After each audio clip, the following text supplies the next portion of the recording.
আইনশৃঙ্খলা পরিস্থিতি নিয়ন্ত্রণ ও নির্বাচন কেন্দ্রিক স্থিতিশীলতা বিবেচনা করে আজ থেকে সারা দেশে শুরু হচ্ছে বিশেষ চিরুনি অভিযান।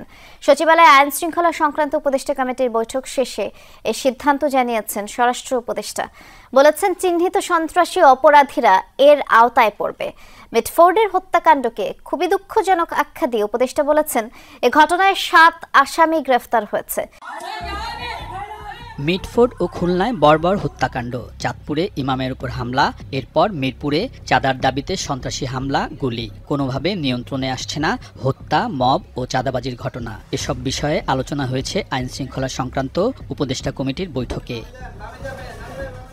স্বরাষ্ট্র উপদেষ্টা বলেন, কোনো ঘটনায় অভিযুক্তরা ছাড় পাচ্ছে না। মিটফোর্ডের ঘটনায় 19 আসামির মধ্যে 7 জন গ্রেফতার হয়েছে। খতিয়ে দেখা হচ্ছে আইনশৃঙ্খলা রক্ষাকারী বাহিনীর গাফিলতিও। এই হত্যাকাণ্ডের বিচার দ্রুত বিচার ট্রাইব্যুনালে নেয়ার পদক্ষেপ নেওয়া হয়েছে। ইতিমধ্যে খুলনা হত্যাকাণ্ড একজনকে গ্রেফতার করা হয়েছে। অপরাধী সে যে কোনো দলেরই হোক না কেন, কোনো রাজনৈতিক অথবা অন্য কোনো পরিচয়ে কাউকে ছাড় দেওয়া হচ্ছে না।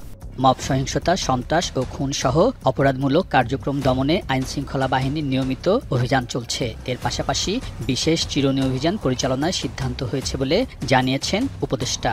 পরিস্থিতি বিবেচনায় সরকার যে কোনো সময় চিহ্নিত অপরাধী ও সন্ত্রাসীদের ধরতে বিশেষ বা চিরুনি অভিযান পরিচালনা করতে পারে। সরকার জনশৃঙ্খলা ও জননিরাপত্তা বিঘ্নকারী যে কোনো কার্যক্রম কঠোর হস্তে দমন করবে।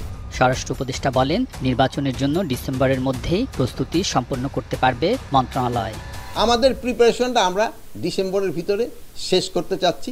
তারপরে ধরেন যে ইলেকশনের ডেট এটা দিবে হলো ইলেকশন কমিশন, তারা এটা কবে ইলেকশন দিবে, তো একটা টেন্টেটিভ ডেট তো আপনাকে সবসময় বলা হয়েছে যে রোজার আগে হতে পারে, রোজার পরে হতে পারে। জননিরাপত্তা ক্ষুণ্ণ করে এমন যে কোনো ঘটনার তথ্য বা আভাস পেলে আইনশৃঙ্খলা বাহিনীকে জানানোর অনুরোধ করেছেন স্বরাষ্ট্র উপদেষ্টা।